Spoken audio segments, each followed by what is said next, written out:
Bonjour, nous sommes le mercredi 19 novembre 2014 et vous savez qu'il y a eu donc hier un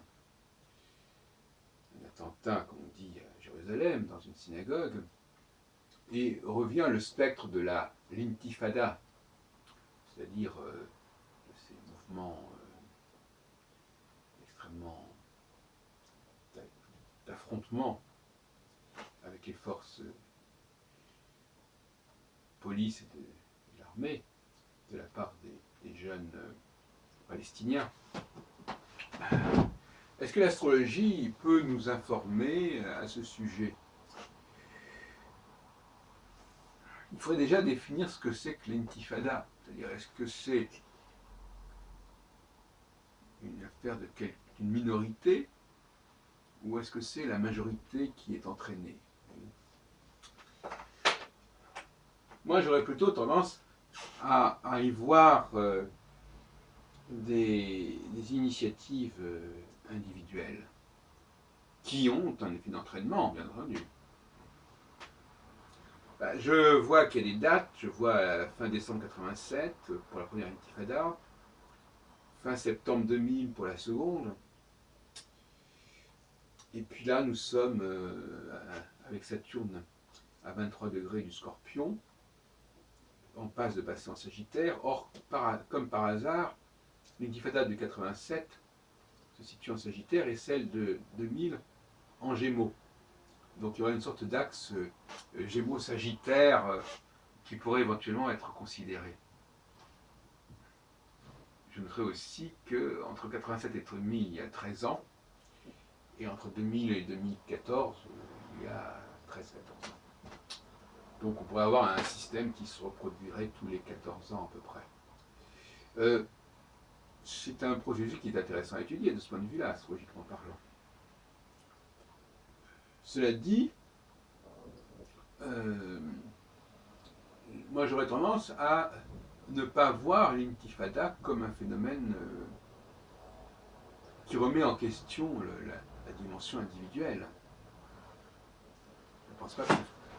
Non, parce qu'on a une image comme ça d'une sorte de foule comme ça, de masse qui se manifeste, mais en réalité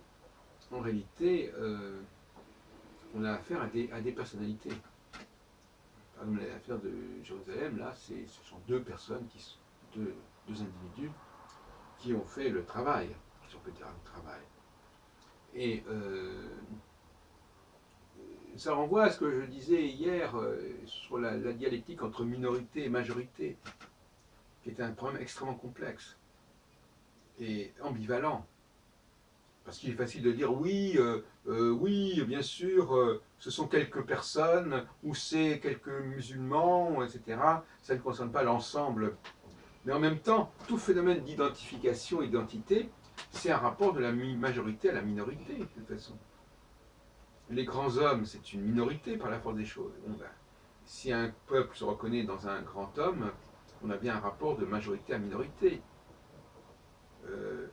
La France napoléonienne, c'est la grande armée, c'est Napoléon, ce sont ses maréchaux, l'Empire, etc. Bon, j'ai l'impression qu'on n'a pas réfléchi suffisamment sur la dialectique majorité-minorité. Et c'est très grave. C'est très grave parce que ça montre une incompréhension du fonctionnement des sociétés humaines. Hein,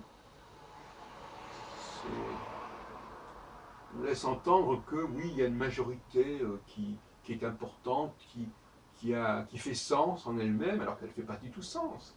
Sauf dans le cas des élections, mais même les élections, comme leur nom l'indique, c'est les élections de quelques personnages.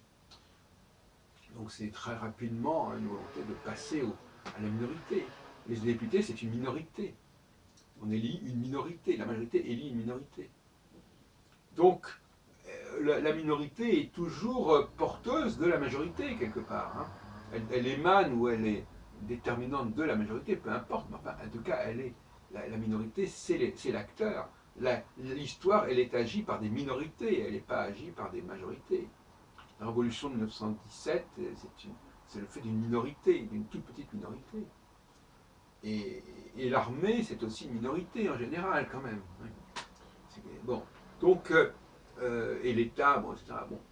Donc, il y a là une ambiguïté qui s'est aggravée récemment à propos justement d'une sorte de prétendue désolidarisation des musulmans par rapport aux agissements de l'État islamique, par rapport aux agissements des terroristes, etc. Mais en réalité, on sait très bien, sociologiquement, que ces minorités actives jouent un rôle majeur dans la conscience collective, dans la formation de l'identité collective.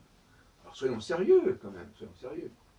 Donc, ce sont des individualités. Bon, maintenant, il y a des périodes où effectivement ces individualités ne jouent pas, ne se manifestent pas, pour des raisons qu'on a expliquées par ailleurs, qui font qu'on est dans un processus de cyclicité, et qu'à d'autres moments, on a des cloisonnements,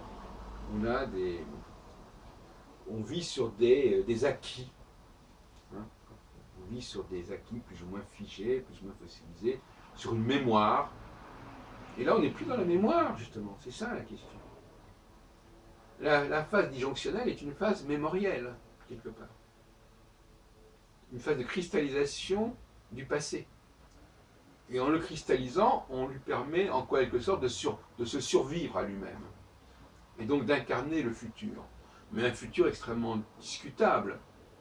Mais une sorte de futur qui a cette puissance, justement, d'être une sorte de fer de lance, mais au sens quelque part de quelque chose qui est figé, justement, quelque chose euh, qui, qui, qui n'a plus de vitalité, et qui en même temps a une certaine vitalité par le fait même qu'il il est figé. C'est comme un objet, quand il est figé, ben, il a une force. Il a une force. Alors que quand il est en train de se construire, il a une faiblesse. Alors, ce sont des paradoxes aussi. Donc, on peut imaginer une nouvelle intifada sous le signe de l'axe Gémeaux-Sagittaire. Il faudrait revenir avant 1987 pour voir si le processus avait déjà pris une certaine forme dans les années 72, par exemple. Il faudrait voir s'il y a eu quelque chose, il faudrait remonter encore plus haut. Voilà. Mais pour l'instant, on va en rester sur ce triptyque 87, 88, 2000, 2014, 2015, parce qu'il est plus que probable que ce soit plutôt en 2015 que cette troisième intifada se produise. Et c'est aussi, effectivement, dans le contexte de cet État islamique et de ce calife qui crée un climat pour cette intifada encore plus explosif, d'autant plus que ce calife a l'intention d'aller jusqu'à Jérusalem, de descendre vers Jérusalem depuis l'Irak et la Syrie. Après tout, la Syrie est limitrophe avec Israël, par le plateau du Golan. Alors, donc, oui, on peut s'inquiéter d'un embrasement de la région qui est plus, mais qui a quelque chose d'au moins de vivant. Moi, je suis désolé, mais moi, j'aime bien ce qui est vivant. J'aime bien ce qui est vivant, j'aime bien quand les gens ne sont pas simplement dans une sorte de mimétisme par rapport au passé, ou quand mimétisme au sens carrément de répétition, et même de répétition, et de relecture, et de citation, et de récitation de textes anciens. Non, il faut innover, il faut que les choses avancent. Bon, alors pour telle et telle partie, pour tel et tel pays, ça peut être un problème, mais pour l'humanité, cette vie est absolument vitale. Hein. C'est-à-dire que par-delà le bien et le mal, comme dirait Nietzsche, Ce qui est important, c'est la vitalité. C'est ça le bien le plus fondamental de l'humanité. C'est là que l'humanité a son âme. Un monde qui serait totalement cristallisé sur des mémoires, sur des momifications du passé, des momifications des personnages du passé, ce serait l'enfer. Ce serait carrément l'enfer. En dépit de toute autre satisfaction qu'on pourrait avoir par ailleurs. Et il y a des gens pour qui ce que j'appelle l'enfer, c'est le paradis. Et pour qui, moi ce que j'appelle le paradis, pour eux, c'est l'enfer. Donc nous n'avons pas les mêmes valeurs, en fin de compte. Hein. Les réactions par rapport à ce qui se passe sont totalement différentes. Moi, à l'échelle de l'humanité, toute forme de vitalité me paraît un bon signe. Même si ça va contre mes intérêts, à la limite. Parce que, quelque part, on échappe à cette espèce de chape de plomb qui souvent, malheureusement, est sous-tendue par les femmes, qui, elles, justement, ne rêvent que d'une cristallisation, d'une momification de l'homme. Momification de Beethoven, momification de Lénine, momification de Napoléon, etc. Elle ne supporte plus les hommes que sous leur forme momifiée, c'est-à-dire sous la forme des textes qu'ils ont laissés, qu'ils ont légués. On est là, moi j'appelle ça de la décadence. Bon, pour les femmes, c'est pas de la décadence, c'est au contraire un progrès. Hein, un progrès d'éviter toute domination. Donc on va momifier, comme ça la momie, elle n'est pas dominante. Elle est dominante, mais elle n'est pas. Elle est dominante par ce qui est insupportable pour ces femmes, c'est l'idée d'être dominée aujourd'hui, dans cette espèce d'improvisation, de vitalité d'aujourd'hui. Le passé, il est peut-être masculin, mais il est là, il est dans un ailleurs. Ça peut être aussi bien un ailleurs d'ailleurs dans le ciel, n'est-ce pas, Jésus, etc., ou un ailleurs dans les textes, un ailleurs dans l'histoire. Mais ce qu'il faut surtout, c'est c'est que le présent ne soit plus agité. Voilà, ne soit plus agité, et les hommes sont des agitateurs. Donc effectivement, il faut les punir, il faut les castrer.